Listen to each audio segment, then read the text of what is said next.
آج رمضان مبارک کی 16 تاریخ ہے اور سورہ کہف کی آیت نمبر 110 کے حوالے سے درس قرآن کا عنوان ہے پیغام نبوت۔ اللہ رب العالمین نے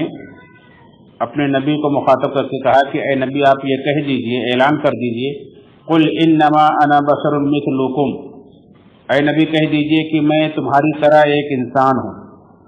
یوحا الیہ، میری طرف وحی کی جاتی ہے، انما الہکم الہ واحد، کہ تم سب کا معبود صرف ایک ہی معبود ہے۔ فمن كان يرجو لقاء ربه فليعمل عملا صالحا ولا يشرك بعبادة ربه احدا، تو جو شخص اپنے رب سے ملاقات کی امید رکھتا ہے اسے چاہیے کہ وہ نیک عمل کرے اور اپنے رب کی عبادت میں کسی کو بھی شریک نہ ٹھہرائے۔ یہ سورہ کہف کی آیت نمبر 110 ہے، جس میں اللہ رب العالمین نے پورا دین گویا کی جمع کر دیا ہے۔ مشرکین چونکہ اللہ کے رسول صلی اللہ علیہ وسلم کو رسول ماننے کے لیے تیار نہیں تھے، کہتے تھے کہ ایک انسان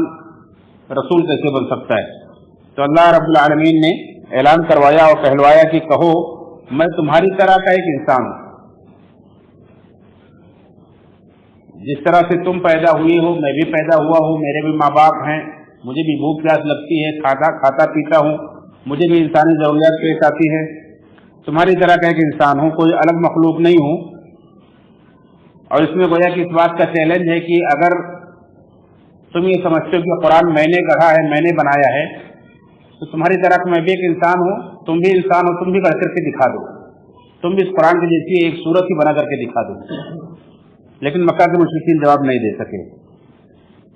اور پھر یہ کہلوایا گیا کہ میری طرف وحی کی جاتی ہے۔ مجھ میں اور تم میں فرق یہ ہے کہ میرے پاس کوئی غیب کی خبریں نہیں ہیں، میرے پاس میں کوئی غیب جاننے والا نہیں ہوں کہ یہ ساری اس سے پہلے کے جو واقعات سورہ کہف کے اندر بیان کیے گئے، ذوالقرنین کے واقعات اور خضر علیہ السلام کا واقعہ، یہ جو بیان کیا میں نے، یہ کوئی غیب جاننے والا میں نہیں ہوں، بلکہ میری طرف وحی کی جاتی ہے، تب میں نے بیان کیا ہے۔ اللہ رب العالمین کی طرف سے میرے پاس خبریں آتی ہیں، اور اللہ رب العالمین نے ہی یہ خبر بھیجی ہے، اللہ رب العالمین کا ہی اعلان ہے، یہ حکم ہے کہ انما الہکم الہ واحد، کہ تم سب کا معبود صرف ایک ہی معبود ہے۔ فمن کان یرجو لقاء ربی، تو جو شخص اپنے رب سے ملاقات کی امید رکھتا ہے، یعنی جس کا اس بات پر ایمان ہے، عقیدہ ہے کہ وہ مرنے کے بعد دوبارہ اپنے رب کے پاس جائے گا،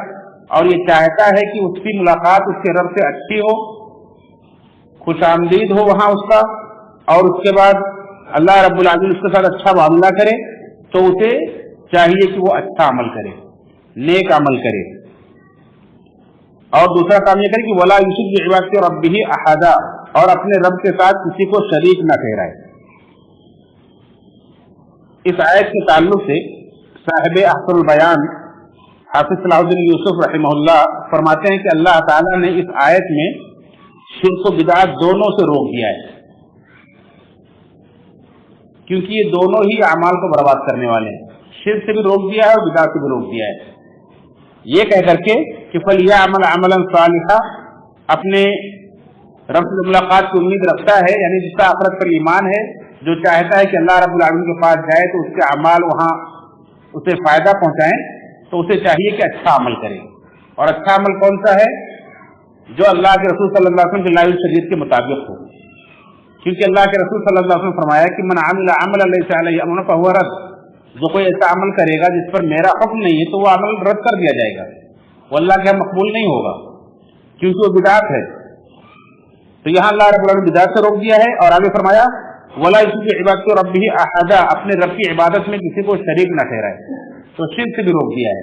اور شرک کی ہر قسم سے روک دیا ہے، یعنی جہاں اس کے عمل کے اندر اخلاص ہونی چاہیے، خالص اللہ کے لیے ہونا چاہیے، ساری عبادت صرف اللہ رب العالمین کا حق ہے، عبادت کسی اور کے لیے نہ کرے، وہیں اپنی اس عبادت میں کوئی دوسرا مقصد بھی نہ رکھے، ریاکاری جیسے امام احمد بن حنبل رحمۃ اللہ علیہ اپنے مسند کے اندر محمود بن لبید سے ایک روایت نقل کی ہے کہ اللہ کے رسول صلی اللہ علیہ وسلم فرمایا، इन अख़वफ़ मा अख़ाफ़ु अलैकुम अश्शिर्क अल असग़र, कि सबसे खतरनाक चीज जिससे मैं तुम्हारे बारे में डरता हूं वो है शिर्क असग़र। और शिर्क असग़र रियाकारी है, दिखावा है, यानी बंदा अल्लाह रब्बुल आलमीन की इबादत करे लेकिन मकसद हो दूसरों को दिखाना, रियाकारी करना, शोहरत चाहना। कल क़यामत में अल्लाह रब्बुल आलमीन के पास ऐसा बंदा जाएगा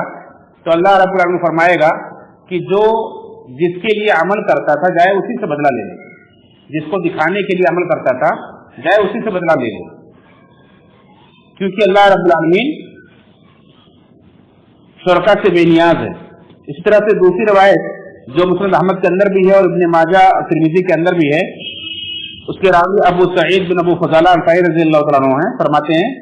कि अल्लाह रब्बुल आलमीन क़यामत के दिन ऐसे लोगों को जो अपने आमाल के अंदर, अपनी इबादतों के अंदर रियाकारी करते हैं, दिखावा करते हैं, अल्लाह ताला उनसे कहेगा कि जो जिसके लिए दुनिया के अंदर अमल करता था दिखाने के लिए जाए उसी से अमल ले ले, उसी से बदला ले ले, मैं उसको बदला देने वाला नहीं हूँ। क्योंकि फ़इन्नल्लाह अज़्ज़ व जल्ल अग़ना अन शुरकाई अग़ना शुरकाई अन शिर्क, अल्लाह ताला शुरका से, शिर्क के मामले में तमाम शुरका से ज्यादा बेनियाज है। यानी जिस तरह से कोई आदमी अपने हिस्से में किसी की शराकतदारी को पसंद नहीं करता है तो अल्लाह ताला सबसे ज्यादा उसको नापसंद करने वाला है, सबसे ज्यादा उससे बेनियाज है। ऐसा हमें जो अल्लाह की इबादत हो और बंदा उसको किसी और को दिखाने के लिए करने लगे, कोई और मकसद उसके पीछे ले आए तो अल्लाह ताला वो सबको छोड़ देता है, उसके पूरे अमल को छोड़ देता है, उसको कबूल नहीं करता है। इसी तरह से अब्दुर्रहमान नासिर अस्सादी रहमतुल्लाह अपनी तफसीर सादी के अंदर फरमाते हैं कि ये आयत करीमा इखलास और इत्तिबा की जामे है। इखलास यानी अपने अमल को खालिस अल्लाह के लिए करना, और दूसरा अपने अमल को अल्लाह के रसूल सल्लल्लाहु अलैहि वसल्लम की सुन्नत के मुताबिक करना, क्योंकि यही दोनों चीजें हमारे अमल की कबूलियत के लिए बुनियादी शर्त है। जब तक ये दोनों चीजें हमारे अमल के अंदर नहीं पाई जाएंगी, न हम दुनिया की तरफ मुराद पा सकते हैं और न आखिरत के अंदर हमें कामयाबी मिल सकती है। दुनिया आखिरत की सारी कामयाबी, सारा मकसूद इसी से हासिल होगा कि बंदा अपने अमल के अंदर मुखलिस हो और उसका अमल अल्लाह के रसूल सल्लल्लाहु अलैहि वसल्लम की सुन्नत के मुताबिक हो। अगर दोनों में से कोई एक भी नहीं पाया गया तो अमल बर्बाद हो जाता है। बिदअत भी अमल को बर्बाद कर देती है और शिर्क भी अमल को बर्बाद कर देता है। अल्लाह रब्बुल आलमीन ने बहुत वाज़ेह तौर पर फरमाया कि लइन अशरकत लयहबतन्न अमलुक, अगर तुमने शिर्क किया तुम्हारे अमल बर्बाद हो जाएंगे। सारे नबियों को अल्लाह रब्बुल आलमीन ने यह पैगाम भेजा है। तो यह आयत करीमा ये अल्लाह के रसूल सल्लल्लाहु अलैहि वसल्लम की नबूवत का पैगाम है कि इसमें अल्लाह के नबी सल्लल्लाहु अलैहि वसल्लम की हैसियत बतलाई गई कि आप इंसान ही थे, कोई अलग मखलूक नहीं थे, बस अल्लाह रब्बुल आलमीन ने आपको सबसे अफजल बशर बनाया, इंसानों में भी सबसे बेहतरीन इंसान थे, और उसके बाद जो दुनिया के तमाम इंसानों से आपको मुमताज करती जो चीज अलग करती हो, ये है कि अल्लाह रब्बुल आलमीन ने आपको नबूवत अता फरमाई थी, आपके ऊपर वही नाज़िल की थी। ये चीज दूसरों से मुमताज करती है कि आप इंसान होने के साथ साथ अल्लाह के पैगंबर और नबी भी थे। दूसरा पैगाम है इस नबूवत का कि सारे इंसानियत का, सारे लोगों का माबूद सिर्फ एक ही माबूद है, सिर्फ उसी की बात करनी चाहिए। दूसरा, इसके अंदर आखिरत पर यकीन रखने की तालीम दी गई है कि अगर हम आखिरत पर ईमान रखते हैं तभी हमारे नेक अमाल हमें फायदा पहुंचाएंगे, अगर आखिरत पर ईमान नहीं है तो फायदा नहीं पहुंचाएंगे। और आखिरत पर अगर हमारा ईमान है, अल्लाह से मुलाकात की उम्मीद है, तो हमें बेहतरीन अमल करना चाहिए, यानी शरीयत के मुताबिक अमल करना चाहिए, और अपने अमाल को शिर्क से, रियाकारी से, दिखावे से सबसे बचाना चाहिए। ये है नबूवत का पैगाम जो इस आयत के हवाले से हमें मिलता है। अल्लाह रब्बुल आलमीन से दुआ है रब्बुल आलमीन हम सबको इस पैगाम नबूवत को संजीदगी के साथ गौर व फिक्र करने को फरमाए और इन्हें अपनी जिंदगी के अंदर नाफिज करने की, अपने अकीदे और अपने अमाल की इस्लाह की तौफीक नसीब फरमाए। आमीन तक़ब्बल या रब्बल आलमीन।